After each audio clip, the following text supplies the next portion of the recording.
சரி வணக்கம் சார், நன்றி சார். நான் சொல்கிறதோட காரணம் என்ன காரணம்னா,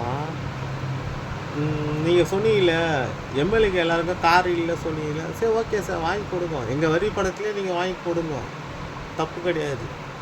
வாங்கி கொடுத்துட்டு இந்த கார் தான் அவங்க யூஸ் பண்ணாங்கல்ல, அதில் கேமரா, ஜிபிஎஸ்ஸு, வாய்ஸ் ரெக்கார்டிங் எல்லாமே இருக்குங்க சார். ஏன்னா எம்எல்ஏ தான் கார் கேட்டாங்க.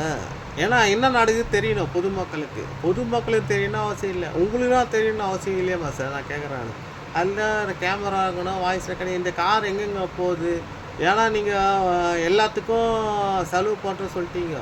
டிரைவர்லேருந்து அந்த எரிபொருள், அதுக்கப்புறம் வண்டி மெயின்டென்ஸு எல்லாமே சொல்லிட்டீங்க. அப்போ எங்கெங்கே போகிறோம் எங்களுக்கு தெரியணும் இல்லை? மக்களுக்கு தெரியணுமா இல்லையா? மக்கள் தெரியல, உங்களுக்குலாம் தெரியணுமா இல்லையா சார்? எங்களுக்கு தான் தெரியாது நாட்டு நடப்பு. அட்லீஸ்ட் உங்களுக்கு தான் தெரியுமா தெரியாது சார்? அதை வச்சு தான் நீங்களாம் நோட் பண்ணி வைங்க சார். ஆக்சுவலாக இந்த 3 கண்டிஷன் இருக்கணும் சார். ஆக்சுவலாக பார்த்தா கேமரா இருக்கணும் வண்டியில் பார்த்த வரைக்கும், வாய்ஸ் ரெக்கார்டிங் இருக்கணும், ஜிபிஎஸ் இருக்கணும், எங்கெங்கே போகுது. அப்போது பெட்ரோல் அலசி எப்படி நீங்கள் கொடுப்பீங்க சார்? அவர் எங்கெங்கேயோ ஊர் சுற்றுவார், எங்கெங்கே போகிறாரு தெரியாது. கேட்டால் மக்கள் பணினா, அப்போ மக்கள் பணினா இந்த நாங்கள் மணலில் இருக்கிறோம், அந்த மணல் தொகுதி சுற்றினா ஓகே கரெக்டு.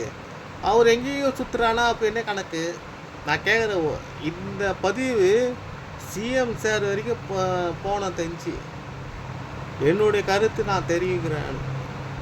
இது மக்களால் தேர்ந்தெடுக்கப்பட்ட விஜய் அவர்களுக்கு இந்த பதிவு போனோம். ஆக்சுவலாக என்னுடைய கருத்து, என்னுடைய ஆதகத்தில் நான் தெரிவிக்கிறேன்.